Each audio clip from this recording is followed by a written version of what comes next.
Hi అండి. ఇలా చెప్పచ్చో లేదో నాకు తెలియదండి. నాకు వచ్చిన ఆలోచనను మీతో అయితే నేను షేర్ చేసుకుంటాను.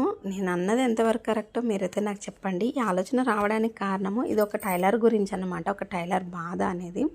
అంటే నాకు షాప్ దగ్గరికి ఒకసారి ఒక అంకుల్ వచ్చారు. ఇప్పుడు కాదులేండి, ఇది జరిగి కూడా చానాళ్ళు అయిపోయింది.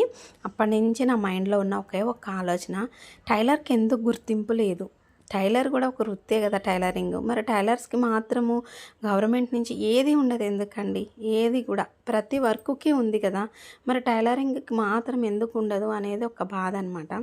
అంటే ప్రతి ఒక్కరి నోటి నుంచి వచ్చేది ఒకటేనండి, టైలర్ అనగానే మీకేం తక్కువ, ఒక్క డ్రెస్ కుట్టినా ఒక బ్లౌజ్ కుట్టినా అయిపోతుంది. అంటే జెంట్స్ టైలర్స్ అయినా ఒక డ్రెస్ కుట్టినా, మన లేడీస్ టైలరింగ్ అనేసరికి ఒక్క బ్లౌజ్ కుట్టినా అయిపోద్ది అనుకుంటారు కానండి, మనకి తర్వాత వచ్చే హెల్త్ ప్రాబ్లమ్స్ వాళ్ళకి తెలియదు కదా. అలా కొంతమందికి బాధ ఉంటుంది కదా. అంటే తర్వాత నేను చెప్పేది ఏంటి అంటే, మన షాప్ దగ్గరికి ఒక అంకుల్ వచ్చారు. ఆయన మనీ అడుగుతున్నారనమాట.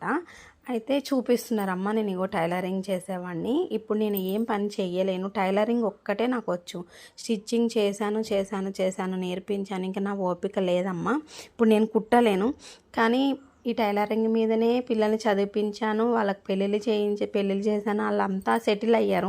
ఇప్పుడు మా ఆవిడకి నాకు ఒక అన్నం ముద్ద పెట్టడానికి వాళ్ళకి మేము బరువు అయిపోయామమ్మా. కానీ నేను నమ్ముకున్న ఈ టైలరింగే నా పిల్లలకి వాళ్ళ భవిష్యత్తులో స్థిరపడడానికి అంత హెల్ప్ అయింది. కానీ ఇంకా నేను ఏ పని చేయలేను, అప్పుడు అంతగా కుట్టడం మూలంగా నాకు మోకాలు చిప్పులు అనేది అరిగిపోయినాయి అమ్మ, నేను ఏం పని చేయలేను, అందుకే నా బాధ ఒక టైలర్కి అర్థం అవుతుంది అని టైలర్ షాప్స్ దగ్గరకు వచ్చి ప్రతి ఊరు ఓపికన్నంత వరకు వెళ్ళి వాళ్ళకి తోచినట్టు సహాయం చేస్తున్నారు. ఆ మనీతోనే మేమైతే ఇప్పుడు తింటున్నామమ్మ. ఆ టైలరింగే ఇన్నాళ్ళు నన్ను కాపాడింది. ఇప్పుడు కూడా ఒక టైలర్స్ హెల్ప్ చేస్తేనే మేము తింటున్నాం.